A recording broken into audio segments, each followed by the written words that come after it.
આ એક બુકને શોધવા માટે અડધું રાજકોટ ગાંડું કરી દીધું છે. શું કામ એ તમને આગળ વ્લોગમાં ખબર પડશે, તો આગળ જોતા રહેજો. અને દિવસ નંબર 63ની આજે શરૂઆત કરીએ.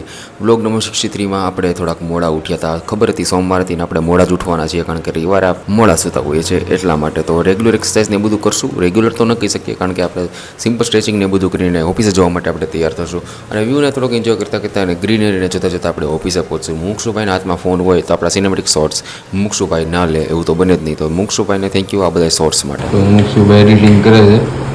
કાલે કઈ કીધી હતી તમે સ્ટેશનરી નીચે કહેતા કાલે એક સ્ટેશનરી કીધી હતી આપણને, આપણે બુક લેવા માટે. બુક આપણે લેવા ગયા હતા DIYમાંની બધી એમાંથી જોઈતી, પણ આપણને કાંઈ મળી નહોતી. એ તમે કાલે જોયું હતું બધા. તો મુક્ષુભાઈને પૂછ્યું, ત્યારે ફોન કર્યો હતો ત્યારે પૂછ્યું હતું કે ક્યાં સારી મળે ને ક્યાં હું બધું કઈ રીતનું. એ નીચે કહેતા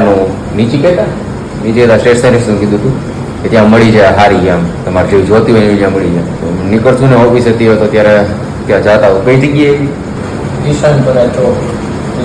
ઈશાનપુરા ચોક રેસકોર્સ ત્યાં એવી છે. અને આ જો મુક્ષુભાઈ હારે જાવ, મુક્ષુભાઈ હારે પછી મૂળ થતું તો બાકી જતીનભાઈ હારે જાઓ. બાકી આજે લેવી જરૂરિયાત છે, કેમ કે બે દીધી લેખા વગરના ગયા હતા આપણે. મુક્ષુભાઈએ કીધું હતું એ જગ્યાએ તો આપણે નથી જઈ શકીએ, પણ આપણે જ્યાં રહી છીએ ત્યાંથી તો એ જગ્યાએ આગી છે. પણ કાંઈ વાંધો નહીં, રાજકોટનું ટ્રાફિક આપણે થોડુંક વધારે હેરાન કરી રહ્યું છે, પણ એને પણ આપણે વિંધીને આપણે જશું અને બુક શોધશું. અને એક બુક માટે જે અમે કેટલી બધી જગ્યાઓ ફર્યા છીએ અને કેટલું બધું અમે રખડ્યા છીએ એક બુક માટે એ અમને ખબર છે. અને ફાઇનલી એક બુક મળી ગઈ છે આપણને, અને આ બુક આપણને ફાઇનલી મળી ગઈ છે. તો બહુ મને મગજમાં ઘણી બધી શાંતિ થઈ ગઈ કે આ બુક મને મળી ગઈ છે એટલા માટે.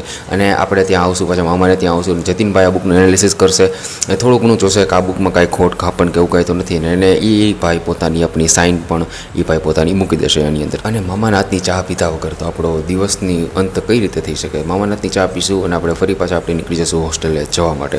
હોસ્ટેલે પહોંચીને આપણે બુકને આપણે વ્યવસ્થિત રીતે અનબોક્સ કરીશું અને એમાં હજી ઘણી બધી વિગતો પણ ઉમેરવાની છે અને બધું કરવાનું છે. તો વિડીયો અને એ બધું ક્લિપિંગ કરીને આપણે ત્યારબાદ લાસ્ટમાં વાંચીને પણ ત્યારબાદ લાસ્ટમાં આપણે તેને બધું કરશું.